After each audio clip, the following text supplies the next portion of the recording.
The basketball world first caught sight of him in 2021 when Shaquille O'Neal himself posted a video that instantly broke the internet. In it, Shaq stood beside Abiodun, and for once, the most dominant center in NBA history looked small.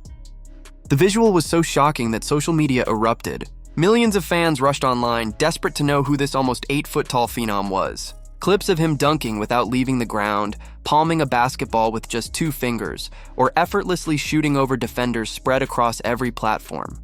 The buzz was electric. This wasn't just another tall player. This was something the game had never seen before. But then the questions began. Who was Abiodun Adegoke? Where did he come from? And if he was really as young as he claimed, how had no one in basketball circles ever heard of him before? Fans tried to dig into his background. They searched for articles, stats, even a Wikipedia page. There was nothing. The only footage that surfaced was of him dominating what seemed like a youth basketball league in Dubai. At first glance, that didn't seem unusual until people realized that the NPAC Youth League was only for players aged 14 and under. That detail exploded into controversy. If Abiodun was really playing in a league designed for middle schoolers, that would make him 14 years old in 2021, which of course sounded impossible. Could there really be a 14-year-old standing nearly 8 feet tall? Could the NBA's future unicorn already be hiding in plain sight? Overnight, the story wasn't just about his size. It was about his age. Was he a teenage prodigy, or was the basketball world being played? Born in Nigeria, Abiodun's early years remained shrouded in mystery. His extraordinary height was both a gift and a curse. He was so tall he couldn't stand upright in his own home, forced to hunch under ceilings designed for normal families. Shoes his size simply didn't exist, so he often played barefoot. Despite those struggles, his stature eventually caught the eye of coaches who believed he could become something special. He was recruited to try out for university teams in Nigeria and eventually attracted the attention of Abiodun Adegoke, a Nigerian sports icon who had dedicated his post-football life to developing young athletes. Adegoke inspired him with the story of Hakeem Olajuwon, another Nigerian who grew into one of the greatest players in NBA history. Abiodun, who had long struggled with his height as a burden, began to see it as his greatest weapon. With Adegoke's encouragement, he left home, chasing opportunities in Nigeria, South Sudan, and eventually Dubai, where he enrolled in the NPAC Youth League. This was where Shaquille O'Neal found him, and where the viral storm truly began. But the mystery of his age lingered, and soon cracks began to show. On camera, he often dodged questions about how old he was, at times joking that even he didn't know. Scouts started digging deeper, and what they uncovered didn't match the viral narrative. For one, people remembered him from years earlier. If he was supposedly 14 in 2021, how was it that he had already been seen playing against men in Nigeria years before that? Reports surfaced that he had been 17 or 18 in 2016, meaning by 2021 he was at least in his early 20s. Even more damning was a column written by Adegoke himself, who revealed that when he first met Abiodun years prior, the player had already been 21 or 22. The viral 14-year-old narrative quickly unraveled. By the time the truth came out, it was clear. Big Nigo wasn't a teenage prodigy. He was a man in his 20s, packaged and presented as a child star.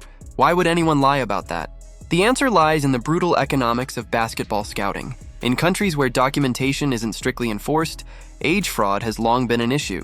Families and agents often shave years off a player's age to extend their eligibility and increase their odds of being recruited.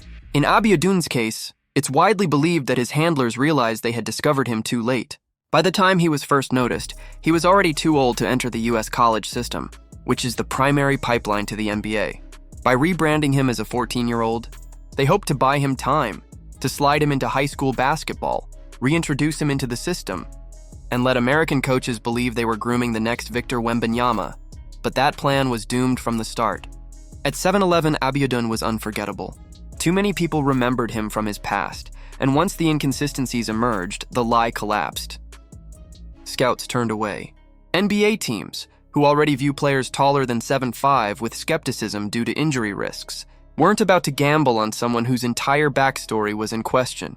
And that's where the tragedy of his story really begins. For all his size, he had none of the infrastructure that modern basketball giants receive.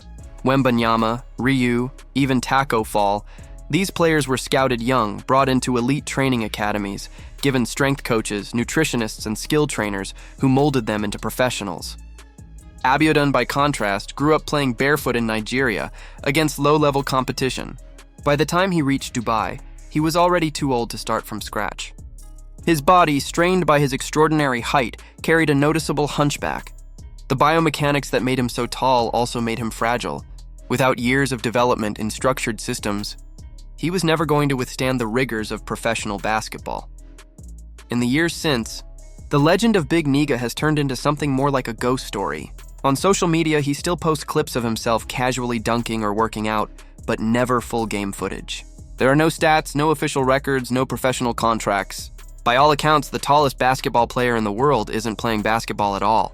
He is instead a viral figure, a content creator who once nearly tricked the entire basketball community into believing they were witnessing the next great unicorn. Today, in 2025, Abiodun Adegoke remains a mystery. He is likely in his mid to late 20s, far removed from the fantasy of being a teenage phenom. Too old for college, unproven for the NBA, and physically limited for professional leagues abroad, his career as a player never materialized. And yet his shadow still lingers online, a reminder of how quickly the world can be captivated by the idea of something extraordinary